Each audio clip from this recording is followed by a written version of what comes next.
이래도 안 나오네요. 그냥 진행 다시 하도록 하겠습니다.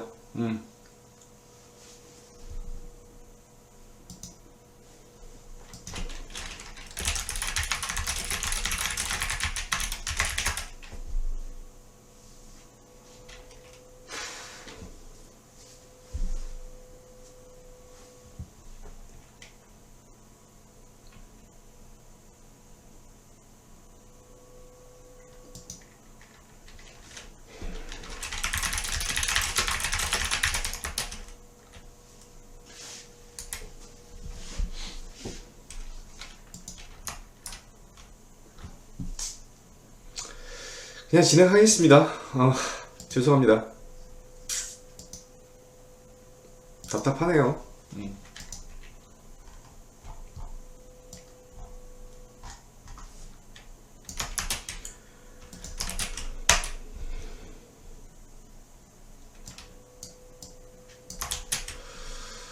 다시 한번 인사드리도록 하겠습니다. 2022년 3월 9일이죠. 현재 시각 오전 10시 9분 지나고 있습니다.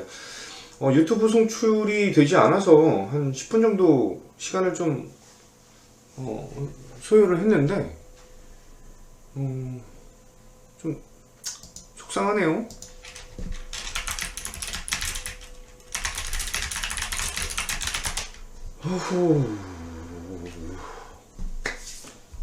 다시 처음부터 말씀을 좀 드리도록 하겠습니다.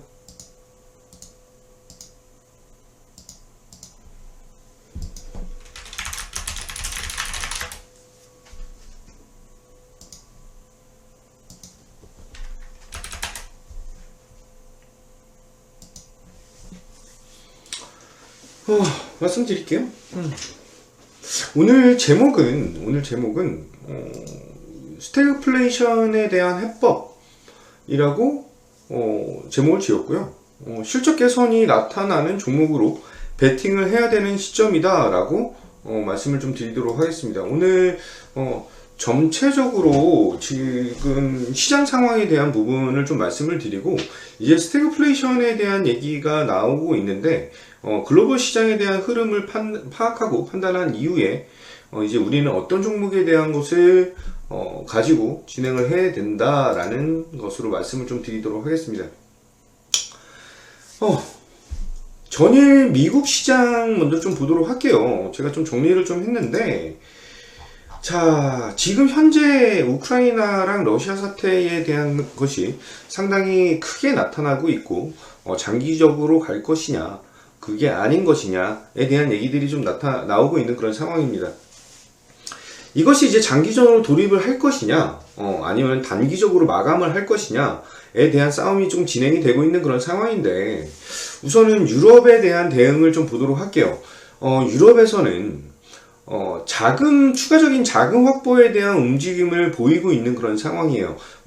EU에서 에너지라든지, 방위비라든지, 이런 것을 위해서 대규모 채권에 대한 발행을 하겠다라고 얘기를 하고 있는 것은 시장에서 긍정적인 반응을 나타내고 있는 그런 상황이다 라고 판단을 하고 있는 그 부분입니다. 잠시만요. 죄송합니다. 제가 오늘 좀 많이 답답하네요. 이게 시스템적인 문제라서 제가 어떻게 할 수 있는 게 아니라서 저도 좀 많이 답답하고요. 좀 이해를 좀 해주세요. 네. 이제 우선적으로 이제 재정이 확보될 경우에는 경기 우려에 대한 그 부분이 진정이 될 수 있다라고 예상을 하고 있는 그런 상황입니다. 그래서 이제 전반적인 유럽 증시에 대한 상승이 좀 나타나고 있는 그런 상황이고, 유로화에 대한 반등까지도 나타나고 있는 그런 상황이죠. 근데 중요한 점은 이 상황이 근본적인 해결은 아니다라고 판단을 하셔야 되는 부분입니다. 에너지 문제가 근본적인 원인이기 때문에 이거에 따라서 시장 상황은 굉장히 빠르게 변화를 보여줄 가능성이 크다라고 보시면 되실 것 같아요. 자, 지금 현재 유럽에서는 이렇게 대응을 하고 있는데, 미국에서는 어떻게 대응을 할 것이냐라는 생각을 좀 가져야 될 것 같고, 미국에서는 러시아산 원유 수입 금지 조치를 바이든 대통령이 발표를 했어요. 그러면서 시장이 다우지수, 나스닥, S&P 500 할 것 없이 시장에 대한 반등이 장 시작한 이후, 발표한 이후 상당히 큰 폭으로 반등을 했던 그런 모습을 좀 보여줬던 상황이죠. 이후에 나스닥이랑 S&P 500, 다우 모든 거 할 것 없이 다 같이 밀리는 모습을 좀 보여줬는데, 이 부분이 이제 유럽에 대한 동참이 합동적으로 진행되는 것이 아니고 불확실성에 대한 해소 측면에 대한 것만 나타나는 상황이다 라고 보시면 되실 것 같아요. 여기서 중반 이후에 러시아에서 맞불 작전을 좀 넣은 상황이거든요. 이제 러시아 얘기는 이거 바로 뒤에서 말씀을 드릴 거니까 그때 보시면 되시고, 지속적으로 유가에 대한 상승이 나타나고 있다라고 하는 게 좀 부담이 되고 있는 그런 상황이에요. 유가가 131불 정도까지 찍은 이후에 밀렸다가 재상승을 하고 있는 그런 상황이라서 유가에 대한 폭등, 특히 유가에 대한 폭등이 나타나고 있다라고 하는 것, 그리고 전일 니켈에 대한 부분이 정지가 됐어요. 니켈이 거래를 정지시키면서 지금 이런 모습을 보여주고 있거든요. 그러니까 완전히 그냥 극단적인 투기 세력들에 대한 유입이 굉장히 지속적으로 나타나고 있다라고 하는 게 부담이 될 수밖에 없는 그런 상황이다 라고 보시면 되실 것 같아요. 근데 이제 투기 세력에 대한 흐름을 우리가 판단한다라고 한다면, 투기 세력은 장기적인 포지션을 가지고 있는 그런 집단은 아니에요. 따라서 단기적으로 슈팅이 나온 상황에서 어느 정도 이제 해소를 할 수 있는 그런 모습을 기대할 수 있다라고 판단하시면 되실 것 같습니다. 유가가 지속적으로 상승하고 있는 그런 것은 조금 기대에 대한 것을 좀 줄일 수 있는 그런 상황이고,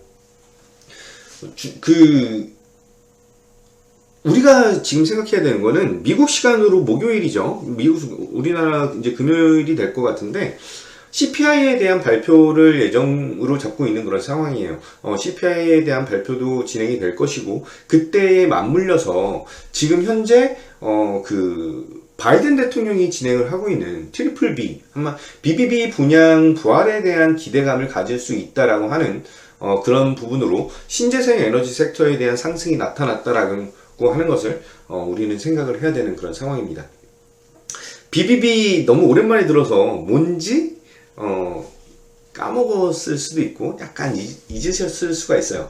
BBB가 뭐냐면은 빌드 백 베럴라고 해가지고 두 가지 제재가 아니고 법안에 대한 얘기가 나오고 있는 그런 상황이에요. 첫 번째는 청정 에너지에 대한 법안이 얘기가 나오고 있는 건데, 이 BBB 법안, 청정 에너지 법안을 통해서 태양광이랑 풍력 이쪽에 대한 발전량을 4배 가까이, 3배는 넘고 4배 정도 되는 증가를 가져올 수 있는 그런 법안이다 라고 해서 증가를 기대할 수 있는 그런 부분이고요. 두 번째는 세제 혜택에 대한 부분을 추가적으로 지원을 하겠다라고 하는 부분입니다. 따라서 기존의 세제 혜택에 대한 것은 연장을 시킬 것이고, 그린수소, 연료전지, ESS 이거에 대한 신설적인 세제 혜택을 기대를 할 수 있는, 굉장히 이제 신재생 에너지 분야에 대한 파급적인 지원을 하겠다라고 얘기를 하고 있는 그런 상황이죠. 그래서 이 법안이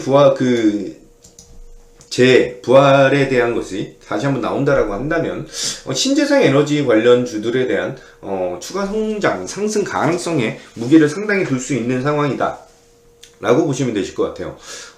이제 러시아랑 우크라이나에 대한 대립이 장기전으로 갈지 단기적으로 끝날지에 대한 얘기가 좀 있는데, 젤런스키 우크라이나 대통령은 러시아랑 이제 대화에 대한 의지를 피력을 하고 있는 그런 상황이에요.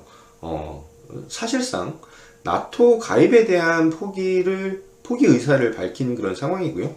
이유는 나토 회원국들이 우리를 받을 준비가 되어 있지 않다라고 얘기가 나오고 있는 그런 상황이죠. 러시아에서 이제 요구를 하고 있는 것은 비무장 그리고 동남부 영토까지 인정을 해야 된다라고 해서 요구를 하고 있는 그런 상황이죠. 장중에 미국 장중에 러시아에서 에너지 광물에 대한 원자재 수출 규제를 발표를 하면서 시장은 굉장히 큰 폭으로 등락을 보였던 그런 상황입니다.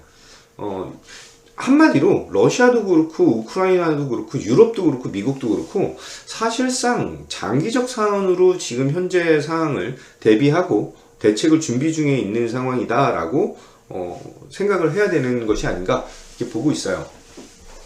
글로벌적으로 유럽은 조금 서머리를 좀 다시 한번 하자면 유럽은 자금 확보로 러시아발 악재에 대해서 대응을 하고 있는 그런 상황이다. 그리고 미국은 대체 수입처를 확보를 하고 있는 그런 상황이 상당히 고무적인 상황으로 나타날 수가 있다 라고 보셔야 되고요. 러시아 같은 경우는 에너지 가격이 폭등을 하면서 에너지랑 이제 원자재 가격이 폭등을 하면서 수출처가 싸그리 다 막혀 있는 상황에서 수출처 감소에 대한 상세를 보여주고 있는 그런 모습이다 라고 보시면 되실 것 같아요. 우크라이나는 한마디로 어디까지 버티냐에 대한 것이 글로벌 시장에 대한 변동성의 불확실성이 나타나는 것에 중요도를 좀 보여줄 수가 있는 그런 상황이죠. 이제 그 원유 가격에 대한 상승이 지속적으로 나타나면 다시 한번 얘기가 대두될 수 있는 것은 이제 셰일가스 기업들에 대한 행보를 좀 생각을 해야 되는 상황입니다. 유가가 급등하고 있음에도 불구하고 셰일 업체들에 대한 추가 채굴 의지가 보이지 않고 있다라고 판단을 하고 있어요. 저는 개인적으로. 이제 이 부분이 왜 그러냐면은 새로운 곳에서 이거를 하기 위해서는 준비 기간에 대한 게 꽤 걸려요. 그래서 최소 6개월 정도, 길게는 한 8개월 정도 필요한 시기적인 부분이 필요한데 그 상황에서 유가가 안정화가 돼버리면은 비용 증가에 대한 부분만이 나타난다라고 보시면 되실 것 같아요. 이 부분이 어떤 반응을 일으킬 것이냐라고 하는 것을 생각한다면 지금 셰일 기업들에 대한 행보는 이제 그 생산량에 대한 증가보다는 오르는 유가로 인해서 주주들 이익에 주력적으로 베팅을 하고 있는 그런 상황이다 라는 생각을 가지시면 되실 것 같아요. 한편으로는 얘네들이 생각하는 거는 유가의 상승이 단기적일 가능성이 있다라고 본다고 판단할 수가 있는 거죠. 한마디로 지금 현재 유가에 대한 흐름은 인플레이션에 대한 것을 생각을 한다면 계속해서 오를 수밖에 없겠죠. 근데 그거 플러스 지금 전쟁 리스크로 올라간 유가에 대한 상승분을 토해낼 가능성이 있다라고 보고 있는 것이 아닌가, 이게 판단을 가지고 있습니다. WTI 원유, 그리고 이제 금속 관련된 알루미늄, 니켈, 망간, 코발트, 이쪽에 대한 비철금속 부분에 대한 상승 동력에 대한 부분이 좀 비이성적으로 올라가고 있는 그런 모습이에요. 한마디로 그냥 일반적인 그 기업들의 투자가 아닌 투기 세력들에 대한 패닉 바잉이라고 표현을 할게요. 그런 식에 대한 자금이 굉장히 크게 쏠리면서 단기적으로 굉장히 큰 슈팅이 나와 있는 그런 상황이거든요. 이게 차익 실현 매물을 누가 먼저 소화를 하느냐에 따라서 또 한 번 희비가 엇갈릴 수가 있는데 이쪽에 대한 베팅을 하는 거는 저는 개인적으로 그렇게 권유드리고 싶진 않아요. 자, 그렇다라고 한다면 이제 우리가 시장을 대비함에 따라서 어떻게 대비를 해야 되느냐라는 걸 좀 봐야 될 것 같아요. 그 전에 이제 김도영이라고 하는 사람이 어떤 방식으로 수익을 내는지에 대해서 좀 말씀을 좀 드리도록 할게요. 자랑 치는 거예요. 자랑 치는 거고, 이제 루트로닉이라고 하는 종목을 추천을 드렸고, 여러 가지 종목들을 추천을 많이 드렸는데, 루트로닉, MPC, 이노메트리, EM텍, 코리아 서키트, HSD 엔진, 한국카본, CS 윈드,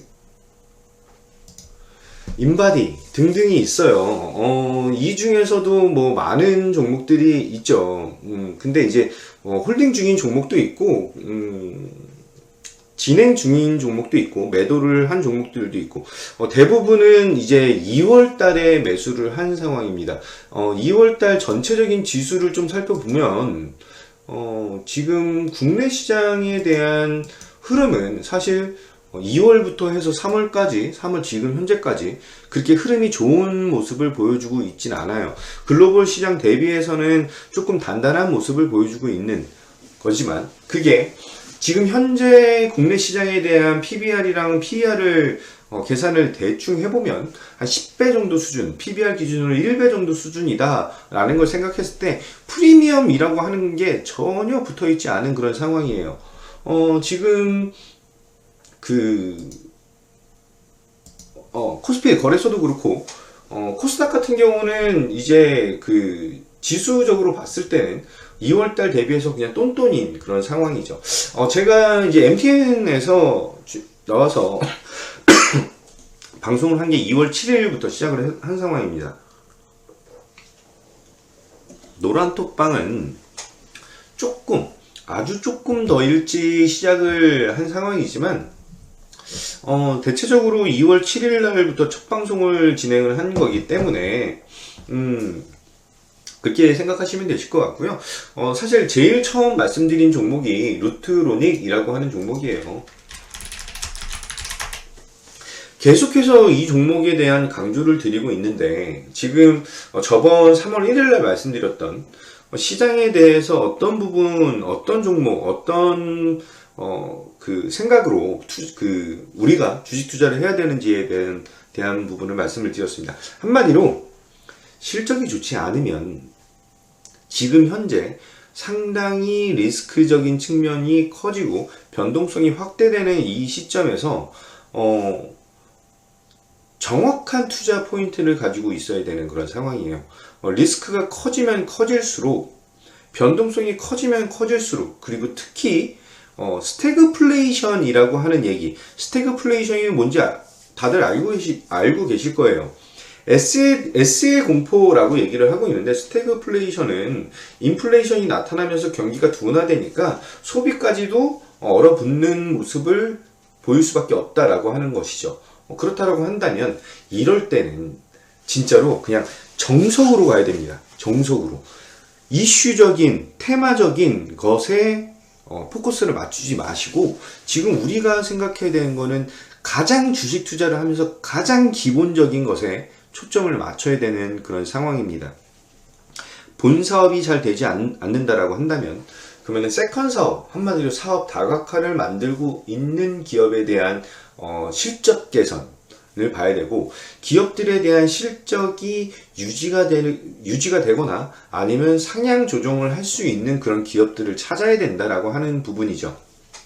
한마디로 루트로닉이라고 하는 회사, 인바디, 어저께 여의도 주식시황에서 말씀드렸던 이루다, 이런 식의 회사들은 지금 원자재 가격에 대한 상승에 크게 구애를 받지 않고 추가적으로 리오프닝 관련된 부분에서 가장 강력하게 오픈이 될 수 있는, 성장을 할 수 있는 그런 회사다라고 생각을 가지시면 되실 것 같아요.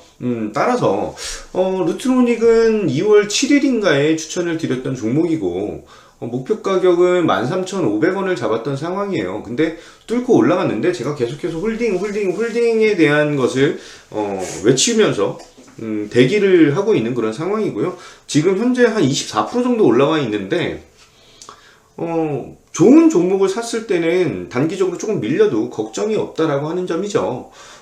한마디로 한 달 정도 들고 있었는데 20% 이상에 대한 수익, 그리고 이 정도에 대한 실적 컨센서스와 성장성, 이런 것을 감안한다면 비중을 5%, 10%가 아닌 한 20% 정도까지도 담을 수 있는 종목이지 않을까라는 생각을 가지고 있습니다. 전반적인 지금 수급적인 측면을 보면은 지금 여기 화면에 대한 부분이 그 수량이 아니라 금액이에요. 그래서 외인들에 대한 매수가 생각보다 굉장히 강력하게 나타나고 있다라고 생각하시면 되실 것 같아요. 외인들이 2월 9일부터 3월 9일까지 182억을 샀어요. 182억을. 기관에서 31억을 산 그런 종목입니다. 자, 흐름 자체가 지속적으로 외인의 매도가 나오고 있는 그런 상황에서 이게 뭐 코스닥이다, 코스피다 이런 거를 생각할 필요가 없이 지금 지속적으로 수급이 받쳐주고 있다. 한마디로 지금 현재 뭐 50억, 뭐 55억, 36억, 27억, 19억, 18억 이렇게 사고 있는데 2월 말부터 해서 외인들에 대한 수급이 굉장히 공격적이고 강력하게 들어오고 있다라고 하는, 그래서 52주 신고가를 달성을 하고 있는 거고, 이제 사상 최고치에 대한 최고가에 대한 도전이 나타날 수밖에 없는 그런 상황이다 라는 것을 좀 생각하셔야 될 것 같아요. 두 번째 자랑 종목은 MPC예요. MPC. MPC는 2월 16일 날 추천을 드려서 MPC는 2월 22일에 대한 이제 목표가가 달성이 된 그런 상황이죠. MPC 한번 보도록 할게요. MPC 같은 경우는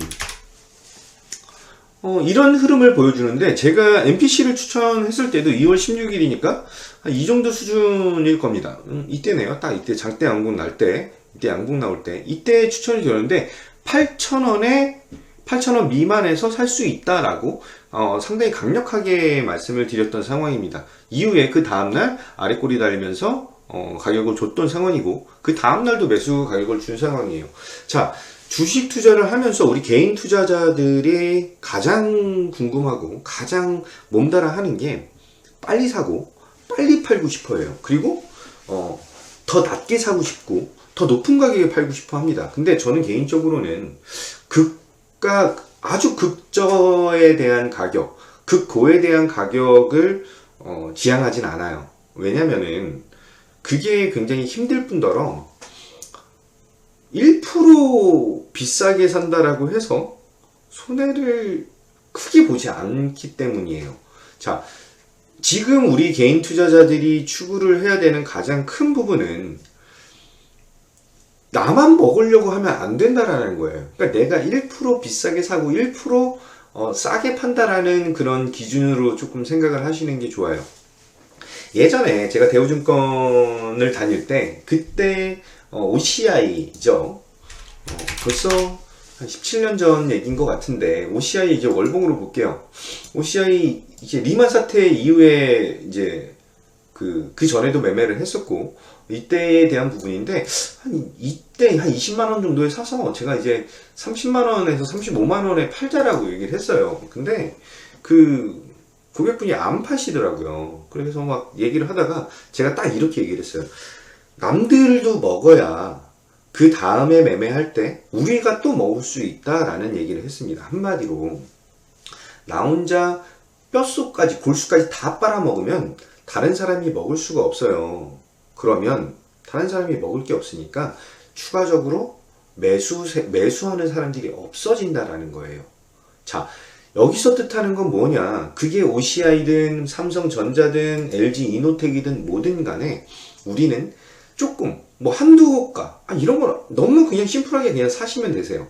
1% 정도, 1에서 2% 정도, 많게는 2% 정도까지는 비싸게 사도 되고 2% 정도는 그 싸게 파셔도 되세요.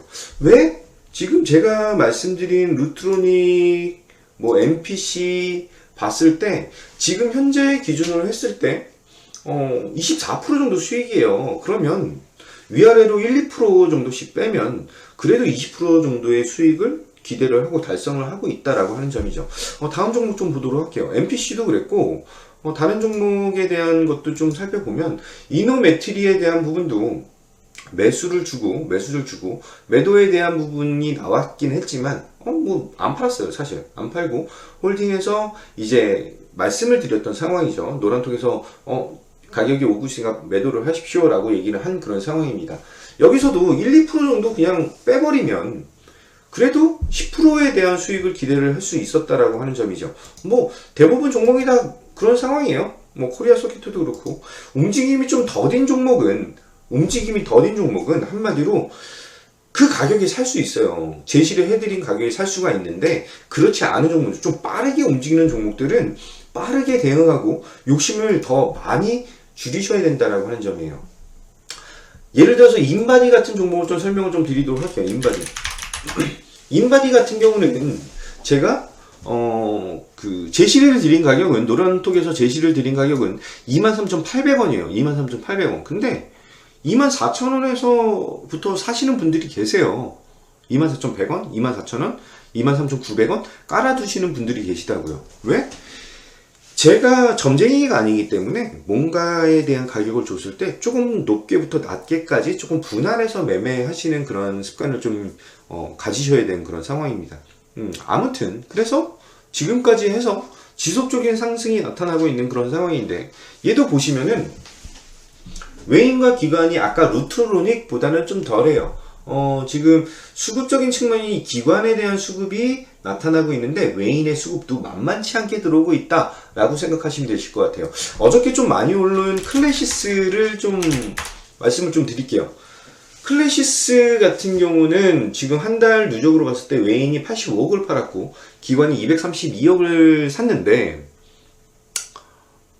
개인적으로는 루트로닉에 대한 점유율이 너무나 확고하게 자리를 하고 있는 그런 상황이기 때문에 장비 분야에 대해서는 클래시스가 이기기는 좀 어렵다라는 생각을 가지고 있어요. 근데 이제 소모품 관련된 판매가, 클래시스가 유통망이 워낙 잘 되어 있는 그런 회사이기 때문에 그거에 대한 좀 수혜를 좀 받고 있는 그런 상황이죠. 제가 오늘 추가적으로 말씀드릴 종목도 있고, 어저께 여의도 주식왕에서 다 말씀을 못 드렸어요. 시간이 너무 짧아서. 그래서 제가 지금 추가적으로 말씀드릴 것은 사실 제약바이오는 어저께 이제 그 타픽을 말씀드릴 수밖에 없어서 어저께 말씀드린 게 레고캠 바이오를 말씀드렸죠. 레고캠 바이오 같은 경우는 이제 초기 임상 비용에 대한 일부를 부담을 한 상황이에요. 그래서 익수다랑 공동으로 미국 임상을 진행할 예정인 그런 상황이고, 그 임상에 대한 부분이 2022년 지금 한마디로 상반기에, 올해 상반기에 글로벌 임상 1상에 대한 신청이 가능하다라고 기대를 하고 있는 그런 상황이죠. 그 부분이 상당히 긍정적이에요. 자, 추가적으로 익수다랑 개발을 진행 중에 있는, 그 진행 중인데 제3자에게 기술이 이전이 되면 익수다가 수령하는 선급금에 대해서, 그리고 또 모든 마일스톤에 대한 부분이 정해진 비율대로 추가적으로 수익 배분을 받을 수 있는 그런 구조예요. 한마디로 이번 계약에 대한 것은 상당히 나이스하다라고 말씀드릴 수 있을 것 같아요.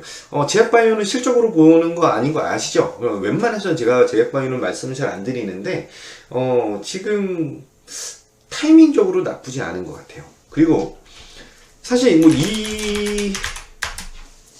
예전에 제 지인이 샀던 종목이기도 하고 저도 예전에 매매를 조금 했던 종목인데, 자, 인트론바이오 같은 경우는 실적이 좋아요. 제약바이오 치고는 상당히 좋은 그런 상황인데, 자, 얘는 지금 V자 반등이 나타나면서 전에 있었던 매물대에 대한 회복을 한 상황이에요. 자, 저는 이 종목이 추가적으로 올라갈 수 있지만 여기서 눌린 상황에서 올라가는 걸 추천하기 때문에, 기대를 하고 있기 때문에 지금 이 상황에서 추천을 드리기는 좀 힘든 상황이라서 어떻게 말씀을 안 드린 종목이에요. 자, 오늘 대선이죠. 오늘 대선인데 누가 1번을 지지하고 누가 2번을 지지하고 이거는 중요하지 않아요. 저는 말씀드릴 거는, 어저께 바이오니아 관련된 부분은 사실 이재명 대선 주자가 탈모 관련된 언급을 해서 추가적으로 암에 대해서 지원을 더 하든지 희귀암이나 이런 거를 더 지원을 하는 게 더 낫지 않았을까라는 생각을 좀 갖고 있는데, 탈모 관련된 얘기가 나오면서 이제 바이오니아에 대한 생각을 좀 해야 되는 것이다 라는 생각을 좀 가지고 있어요. 그래서 탈모 관련돼서 자회사가 있어요.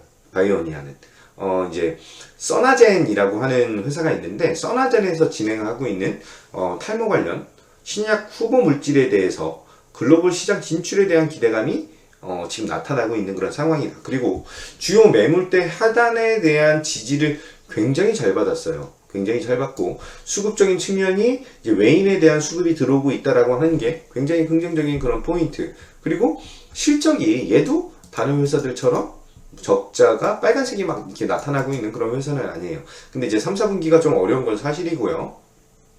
네, 안녕하세요. 네, 투표 꼭 하셔야죠. 네. 자, 지금 현재는 매물대, 주요 매물대, 이쪽에 매물이 제일 많이 몰려 있는데, 이 매물대의 상단을 뚫고 내일까지 안착을 한다라고 한다면 굉장히 나이스한 상황이 나타날 수가 있다.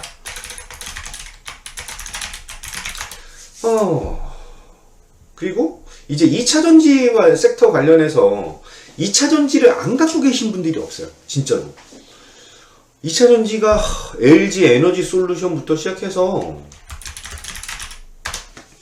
뭐 첨보, 뭐 SKC, 포스코 케미칼, 에코프로비엠 뭐 어마무시하게 많잖아요. LG 에너지 솔루션도 상장하고 나서 진짜 어디가 바닥인지 모르고 줄줄줄줄 밀리고 있는 그런 상황이고, 뭐 이제 코스피 200 지수에 편입이 된다 안 된다 뭐 이런 얘기가 있는데, 편입이 되고 나면은 이제 수급이 들어오질 않기 때문에 더 위험해져요. 근데 여기다가 이제 원자재 가격에 대한 상승까지 타격을 받고 있는 그런 상황이죠. 한마디로 지금 2차전지 시장에 대한 성장 기대감은 당연해요. 여전해요. 당연히 올라갈 건데, 그럼 그걸 어떻게 봐야 되느냐. 얘네가 생산에 대한 라인은 굉장히 지속적이고 그 성장 확대를 하는 것은 의심의 여지가 없는데 그러면 얘네가 왜 빠지지? 라는 생각을 하실 수가 있어요. 근데 그냥 심플하게 생각하시면 되세요. 그냥 원래는 8,000원 들여서 10,000원에 팔았는데, 이게 재료 가격이 올라가가지고 내가 이제 설렁탕 가게를 하는데 뼈 가격이 올라서 이제 뼈 가격이 원래는 5,000원이었어요. 5,000원. 그래서 10,000원에 팔았어. 그럼 나는 이제 5,000원 수익이 생기는 거잖아요. 그럼 이제 5,000원 수익 생기는 거에서 직원들 월급을 주고 뭐 나도 좀 먹고 이래야 되는데, 한우 가격이 오른 거야. 그래서 소고기 가격이 올라서 뼈 가격이 올라서 5,000원이 아니라 8,000원, 9,000원이 된 거예요. 그러면은 이제 월급 주기 빠듯해지기 시작한다라는 거죠. 그렇다고 판가, 가격, 판매 가격이에요. 판가 자체를 올려버리면 자동차 가격에 대한 전가로 이어지기 때문에 가뜩이나 지금 현재 비싼 전기차에 대한 것들이 정부에 대한 보조금도 변화가 나타나야 되는 상황이고, 굉장히 많은 부분에 영향을 미칠 수밖에 없어서 판가 상승이 나타날 수밖에 없지만, 그거를 지금 원자재 가격에 대한 상승 분만큼 올릴 수가 없어요. 자, 왜냐면은 판매 가격이라고 하는 것은 단적으로 말씀드려서 한번 올리면 내려가질 않아요. 이게 우리가 이제 휘발유 주유소에서 넣는 기름이랑 좀 다르게, 과자 가격 올리고 나서 내린 거 보셨어요? 소주 가격 올리고 나서 내린 적 보셨어요? 안 내려요. 음식점에 갔는데 요즘에 장사가 잘 돼서 음식값을 내립니다. 이런 가게 10만 개 중에 한 가게에 있을까 말까? 한마디로 판매 가격은 한번 올리면 장땡 끝났어요. 다시는 내려가지 않아요. 그러면은 똑같아요. 2차전지에 대한 그게 뭐 음극재다, 양극재다, 뭐 전혀 상관이 없어요. 그게 뭐 동박이다, 전혀 가격 한번 올리면 못 내리는데, 이걸 한번 올렸을 때 원자재 가격이 떨어지면은 걔네 이제 그런 부분들을 필요로 하는 완성 업체들에서는 그 회사를 사용을 안 할 거라는 거예요. 그래서 함부로 판가를 올리지 못하는 부분도 있습니다. 그럼 단기적으로 지금 현재 우크라이나 러시아 사태가 터진 이 상황에서 원자재 가격에 대한 상승분이 포함이 되는 1분기에 대한 실적 개선, 실적 턴 어라운드, 실적 어닝 서프라이즈를 기대하기가 상당히 어려워진 상황이다 라는 생각을 좀 가지고 있는 것입니다. 그럼 아까 제가 뭐라고 그랬냐? 시장에서 2차전지에 대한 성장 상승분은 여전히 유효하다라고 말씀을 드렸어요. 그러면은 공장 가동은 계속 되고 더 커지고 있는데 이거에 대해서 마진은 안 나. 그럼 이거랑 관련 없는 기업을 찾아야죠. 그게 검사장비 기업입니다. 어떻게 탑픽으로 말씀드렸던 이노메트리, 저도 이 안에 있어요. 이노메트리 매매를, 이거 아니구나, 죄송해요. 제가 파일명에 넣어놔야 되는데, 이러면서 자랑 좀 할게요. 여기 있다. 이노메트리 2월 14일날 매수를 했고요. 13,500원 추천을 한 상황이고, 목표 가격은 16,000원이었는데 15,700원, 15,900원, 15,700원이죠. 이 정도 가격 왔을 때 이제 노란톡에서는 말씀을 드렸어요. 이 정도 금액이면은 파셔라.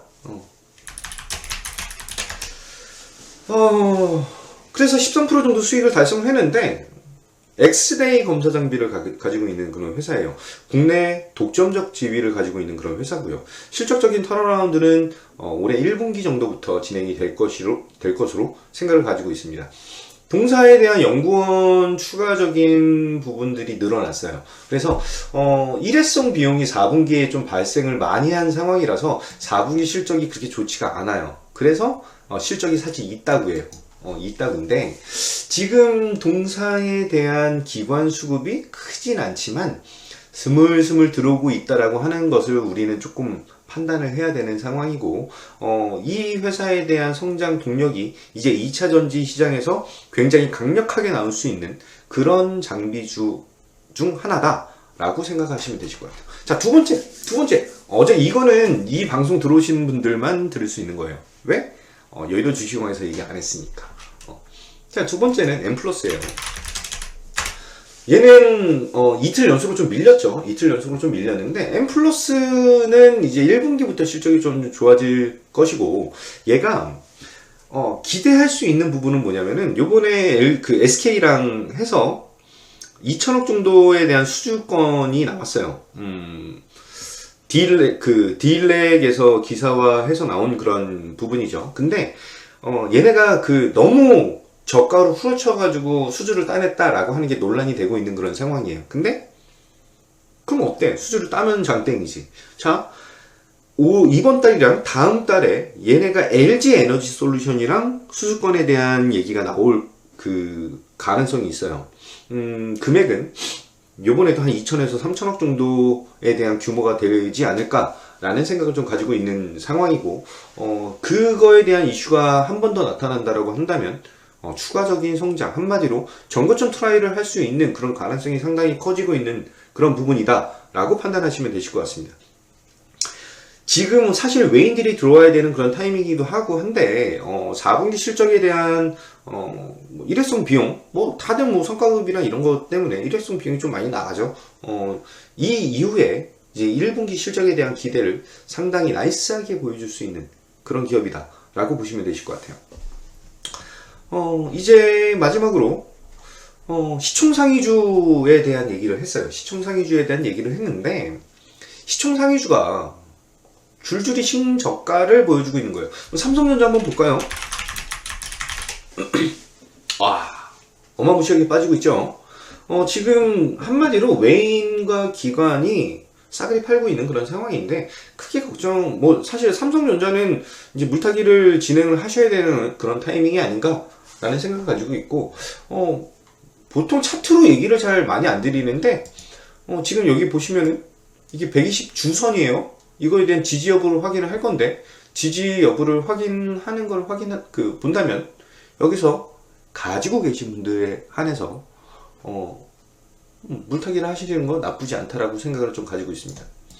레벨업이 된 시장이에요. 지금 삼성전자가 시가총액이 이렇게까지 밀릴 만한 이유도 없을 뿐더러 요번에 갤럭시 S22에 대한 실망감이 반영이 된 상황이다 라고 보시면 되실 것 같아요.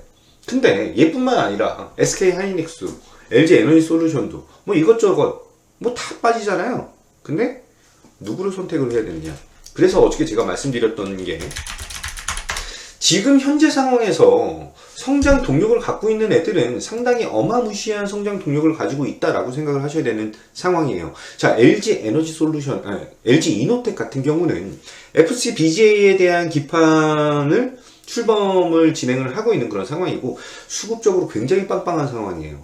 추가적으로 실적 개선이 그냥 눈에 띄게 나타나고 있다라고 한 점이에요. 자, 보시면은 19년, 20년, 21년, 22년 성장에 대한 속도가 말도 안 되게 늘어나고 있는데 양적인 성장뿐만 아니라 질적인 성장까지도 동반적으로 굉장히 큰 폭의 성장, 상승을 보여주고 있는 그런 상황이에요.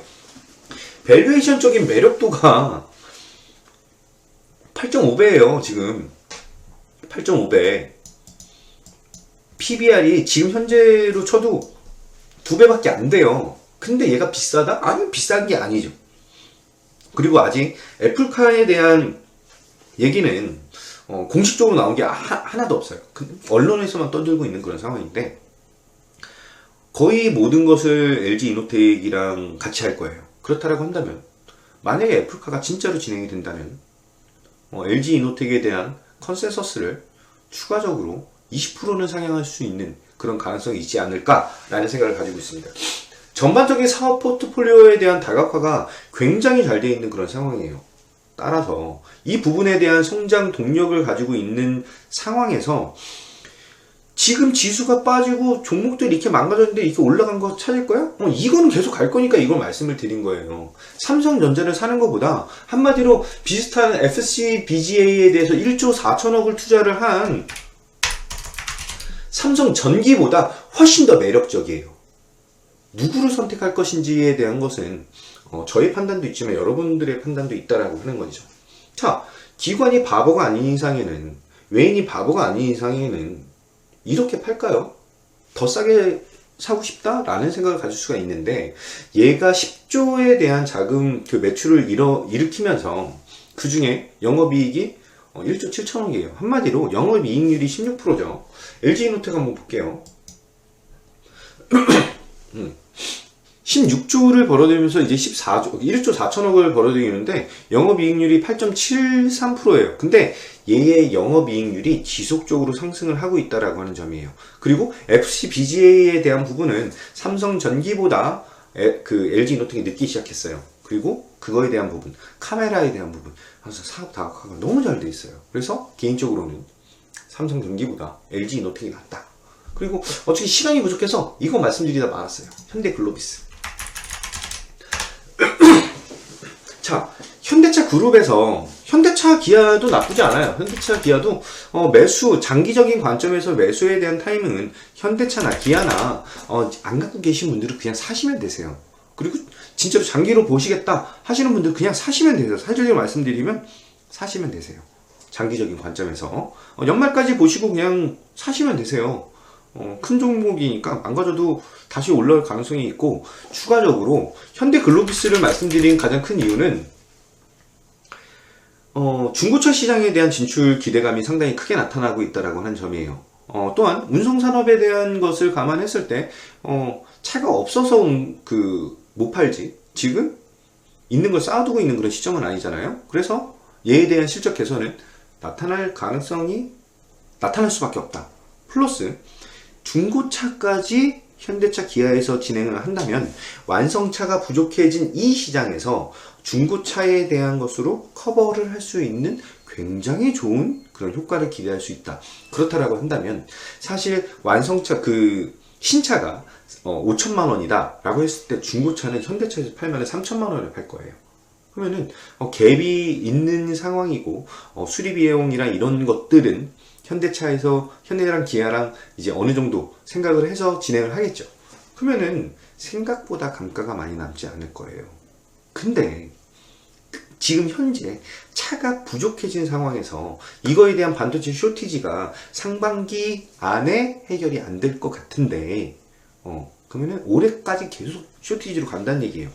그럼 중고차를 수리를 해서 파는 놈이 잘 될까요? 아니면은 그냥 그거를 받아서 운송을 해서 팔아먹는 애들이 더 잘 될까요? 를 생각해야 됩니다. 그래서 현대글로비스예요. 어저께 여의도 주식왕에 들어오신 분들은 이런 얘기를 못 들으셨어요. 한마디로 완성차 생산 부족에 대한 부분을 커버를 하면서 현대차랑 기아차는 그거에 대한 실적을 그냥 커버를 하는 수준인데 현대글로비스는 실적을 서프라이즈로 만들 수 있는 그런 가능성이 나타나는 상황이다 라고 보시면 되실 것 같아요. 자, 그냥 다 까서 말씀드렸어요. 다 까서 진짜 싹 다 까서 말씀드렸어요. 너무 착하게 너무 다 얘기했나? 저희 매니저가 그렇게 얘기하더라고요. 그 뭐야, 너무 다 얘기하지 말라고. 근데 오늘까지만 다 얘기할게요. 오늘까지만. 매니저 미안. 자, 어저께 히든 종목으로 갖고 왔던 이루다 라고 하는 종목에 대해서 오늘 서머리 하고 말씀드리고, 분석에 대한 내용 추가적으로 말씀드리고, 오늘 방송을 여기서 마치도록 하겠습니다. 자, 지금 마치는 거 아니에요? 마지막 종목 남았어요. 지금 뭐 수익 보시면은 지금 적중률이 95%예요. 95%. 이거 하나 물렸어요. 이거 두 개 물렸어요. 이거 두 개. 뭐냐면은 하나 머티리얼즈 하나 물렸고요. 그리고 또 뭐였더라? 토비스. 거짓말 안 해요. 이거 두 개 물렸어요. 토비스는 적대적 M&A에 대한 얘기가 나왔고요. 적대적 M&A에 대한 얘기가 나와서 공시를 보시면은 차야 패드 인베스트먼트인가 거기서 이제 주주명부 열람에 대한 소송을 걸어서 승소를 하는 내용이 있어요. 회사가 이제 정상화가 돼서 턴어라운드를 하는 상황에서 적대적 M&A다 라고 하면은 투자자들의 입장으로서는 이것만큼 매력적인 건 없죠. 그래서 지금 단기적으로 밀렸는데 정말로 땡큐 하고 올라갈 수 있는 그런 종목이지 않을까 라는 생각 가지고 있습니다. 뭐 디테일한 얘기는 다음에 드리고요. 하나 머티리얼즈 같은 경우는 마음이 아파요. 진짜 마음이 아파요. 투자도 다 됐고 시설 투자도 다 됐고 모든 게 다 진행이 되고 있는데 전쟁 리스크로 인해서 추가적으로 하락을 좀 더 보여준 상황이다 라는 걸로 말씀을 드리겠습니다. 그래서 확률이 한 95% 정도 돼요. 그래서 수익이 다시 한번 수익 장난 한 번만 더 할게요. 나도 좀 하고 싶어서. 인바디 CS 윈드 이거는 61,000원에 얘기를 했는데 그냥 제가 막 사라고 했어요. 그래서 이 정도, 여기가 이때, 그리고 이때쯤 대충 얘기했어요. 팔 사람들은 팔아 라고. 근데 요번에 바이든에 대한 그 발언으로 인해서 조금 더 갈 수 있을 것 같죠. EM텍은 2월 9일날 매수를 해서 진행을 했는데 EM텍 한번 보도록 할게요. EM텍. 자, 전자담배 관련된 기업이잖아요. 굉장히 나이스한 그런 기업이에요. 굉장히 나이스해요. EM텍, 이렌텍 두 개가 있는데 지금 밀려가지고 조금 시간이 지나면 다시 한번 상승할 수 있는 그런 자리가 나타난다면 다시 한번 공략을 할 만한 그런 기업이다 라고 생각하시면 되실 것 같아요. 너무 많이 풀면 안 될 것 같아. 혼날 것 같아. 자, 이루다까지 말씀드리겠습니다. 에스테티 관련된 그런 회사인데 이제 미국에 있는 큐테라라고 하는 회사가 있어요. 큐테라가 시장 점유율이 생각보다 굉장히 높고요. 성장에 대한 것은 뭐 의심의 여지가 없다라고 생각하시면 되실 것 같아요. 올해 4분기 매출까지 해가지고 실적이 나왔는데 매출은 307억, 영업이익은 41억이 나오면서 어닝 서프라이즈까지는 아니에요, 사실. 네, 질문하세요. 네. 이거까지 설명 다 드리지. 이거 설명하고 말씀 살짝 드릴게요. 올해 4분기 매출에 대한 부분이 좋았지만, 이익 부분에 대한 게, 이제, 인모드라고 하는 회사가 있어요. 그래서, 그거랑 이제 열심히 싸웠는데, 졌어요. 졌어요. 한마디로, 얘네가 진행하는 게, 비올이라고 하는 회사랑 소송을 건 게 있고 인모드라고 하는 회사랑 소송을 건 게 있어요. 비올에서는 5년 동안 소송을 했지만 그거에 대해서 얼마 전에 이겼고요. 인모드는 4억 8천만 원을 주고 끝내버렸어요. 그냥 끝났어. 한마디로 악재가 완전히 소멸이 되어 있는 그런 상황이에요. 그리고 이제 우리나라에서는 루트로닉이랑 협업을 하고 있는 그런 회사이고 제가 좋아하는 루트로닉, 그리고 이제 미국에서 큐테라라고 하는 회사랑 협업을 하고 있는 그런 상황이에요. 이제 루트로닉이랑 하고 있는 게 하이저미라고 하는 그런 제품인데, 이거에 대해서 유통 계획을 지금 취소를 한 상황이에요. 이게 왜냐면은, 루트로닉은 4MHz에 대한 그 레이저 기기를 원했던 상황이고, 지금 얘네 이루다는 7MHz에 대한 것으로 진행을 하려고 했던 그런 상황입니다. 자, 이렇게 부딪히는 상황에서 약간 문제가 좀 있었던 것 같아요. 근데 크게 영향을 미치진 않을 것 같고요. 4MHz랑 7MHz에 대한 부분은 시술 속도에 대한 부분, 그리고 통증에 대한 그런 차이가 나타나는 거다. 레이저 치료를 제가 안 받아봐가지고 이게 뭐 윙 하면은 피부가 좋아진대요. 저도 이제 돈을 좀 벌어가지고 이제 좀 가야 될 것 같은데. 그리고 미국 시장에서 이제 큐테라랑 협업을 해서 진행되고 있는 그런 상황인데, 이게 중요한 거는 큐테라의 상품명을 달고 나가는 게 아니에요. 이루다 상품명이 박혀서 나가는 거예요. 한마디로 그 루트로닉은 피부 미용 에스테틱 레이저 전문 기업이라고 한다면은 이루다는 안과, 치과, 피부과 다 이제 치료에 대한 부분까지도 진행이 되는 상황. 플러스 이제 개인이 쓸 수 있는 그런 것까지 진행을 하는 그런 회사다라고 생각하시면 되실 것 같아요. 한마디로 전문 병증까지도 커버가 가능한 그런 회사다라고 생각을 하시면 되실 것 같습니다. 또한 얘네가 이제 ODM을 주고 ODM, OEM을 주고 가지고 와서 마지막 부분에 대한 것만 공정을 해요. 따라서 이번에 본사를 이전을 할 건데 창고에 대한 부지 때문에 공장 이전을 하는 거고, 추가적으로 인력만 늘리면 순간적으로 생산량을 확 늘릴 수 있는 그런 구조로 되어 있는 그런 회사입니다. 이렇게까지 종목 분석을 하는 사람이 있을까요? 또한 얘네가 관세청 데이터랑 얘네가 발표하는 데이터를 비교를 해보면 95% 정도 일치를 해요. 한마디로 수출에 대한 데이터가 거의 100%, 거의 흡사하다. 한마디로 믿을 수 있는 기업이다 라고 생각하시면 되실 것 같습니다. 자, 주주명부 한번 보도록 할게요. 주주명부래. 주주지분 한번 보도록 할게요. 주주지분은 김용한이라고 하는 대주주가, 최대주주가 39.51%를 가지고 있어요. 그리고 나머지 대주주를 다 합쳐서 총 44.55%를 가지고 있고, 요번에 무상증자를 했어요. 1대1 무상증자.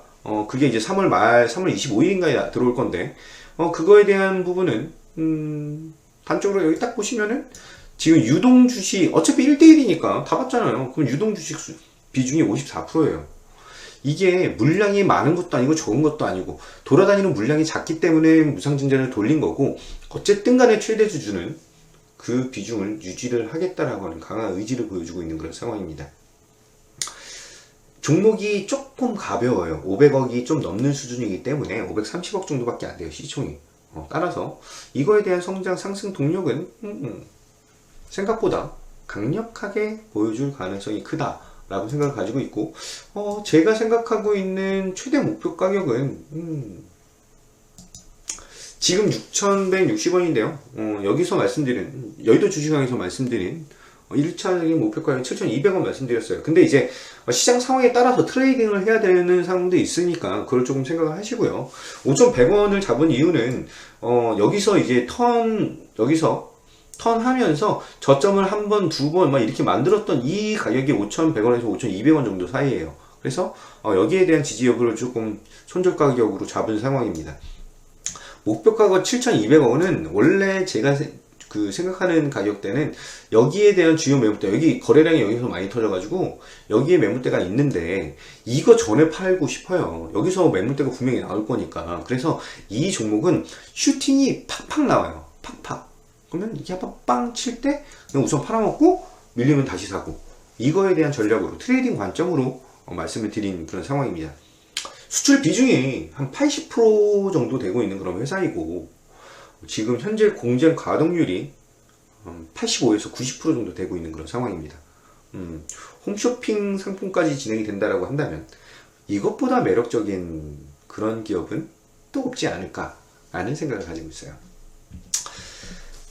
희망님께서 말씀을 하셨는데요. 원래 개별 종목에 대한 설명하면 안 되는데.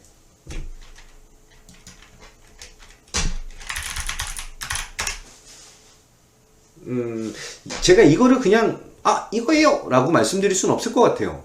없을 것 같고, 다른 쪽으로 설명을 좀 풀어서 좀 드릴게요. 자, 지금 현재 수소 시장에 대한 흐름이 두산 퓨어셀을 기준으로 해서 상당히 거지 같아요. 근데 제가 이제 항상 이제 지인들한테 하는 얘기가 하늘이 무너져도 수소날 구멍은 있다라고 얘기를 굉장히 많이 드려요. 여기다 한번 칠까요? 하늘이 무너져도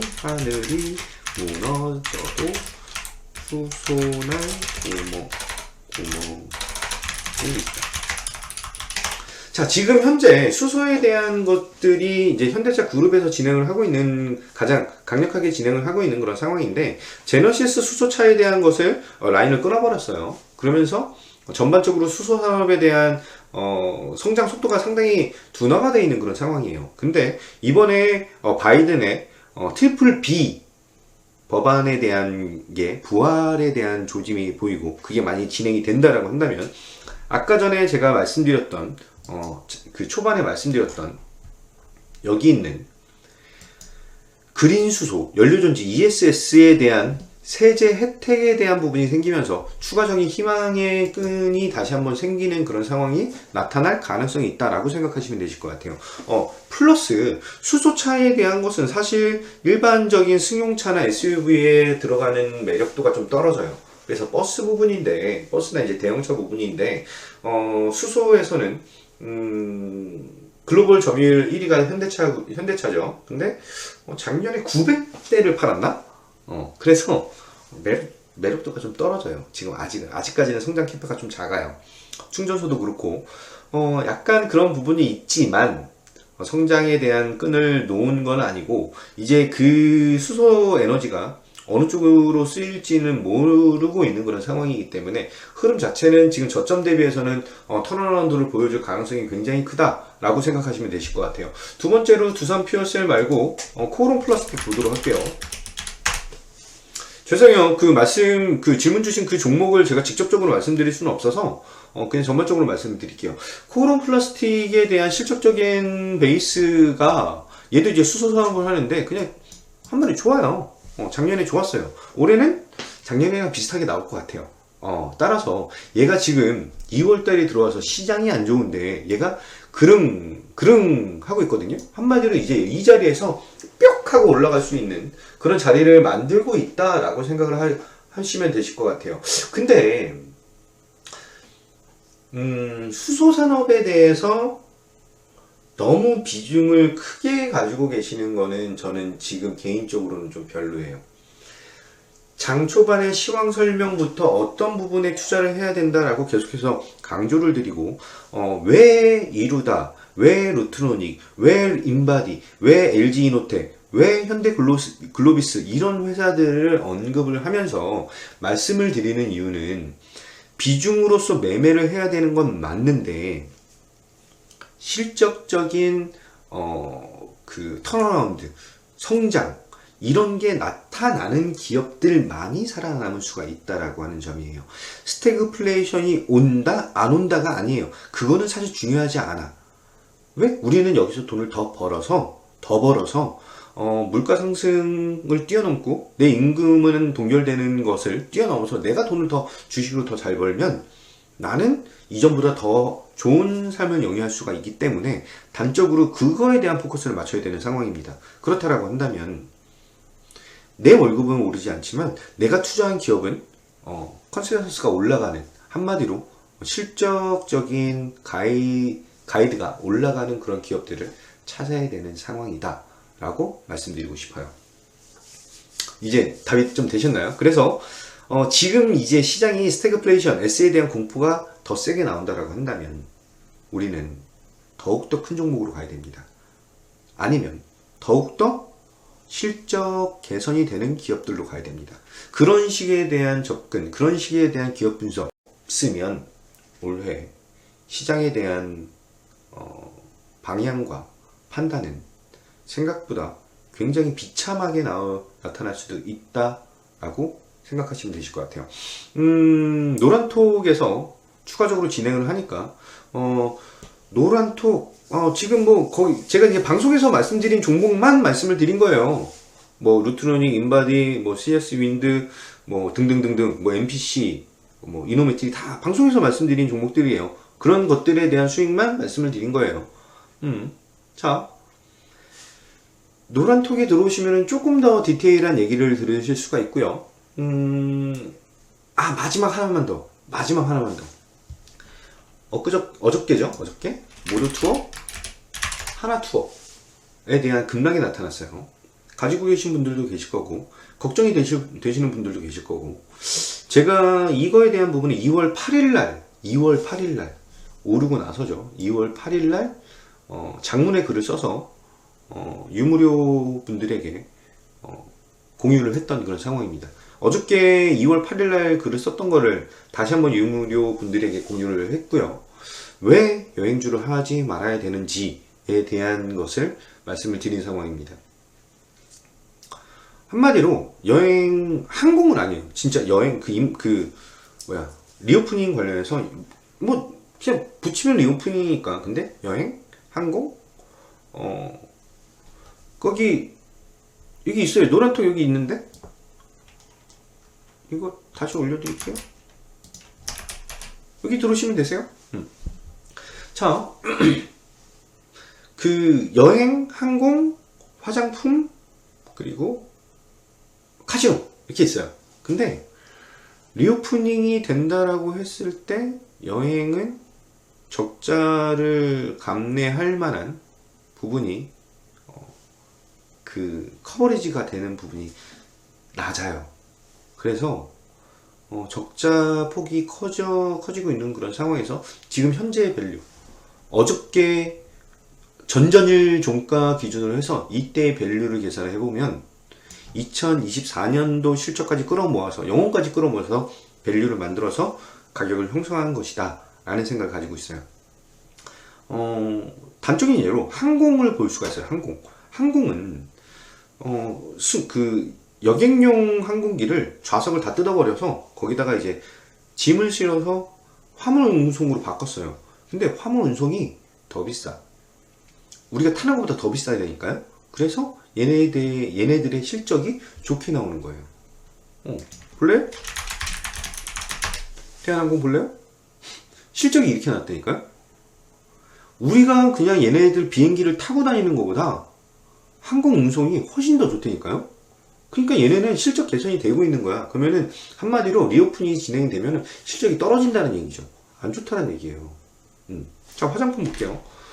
화장품은 온라인이 있고 아모레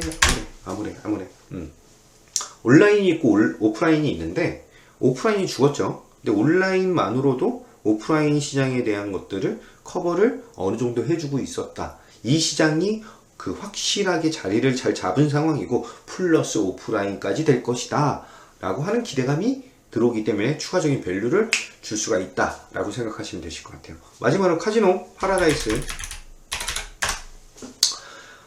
약간 여행이랑 좀 비슷한 부분으로 봐야 되는데 마카오 카지노 지수에 대한 흐름이 요 근래 조금 좋지 않게 나타나고 있는 그런 상황이에요. 하지만 여기서 우리가 생각하고 감안해야 되는 부분은, 여기서에 대한 턴어라운드는 온라인 카지노 시장에 대한 것으로 변화돼서 진행이 될 것이다 라고 하는 점과, 여전히 카지노에서 모니터는 켜져 있다 라고 하는 것입니다. 그래서 제가 추천드렸던 종목이 토미스예요.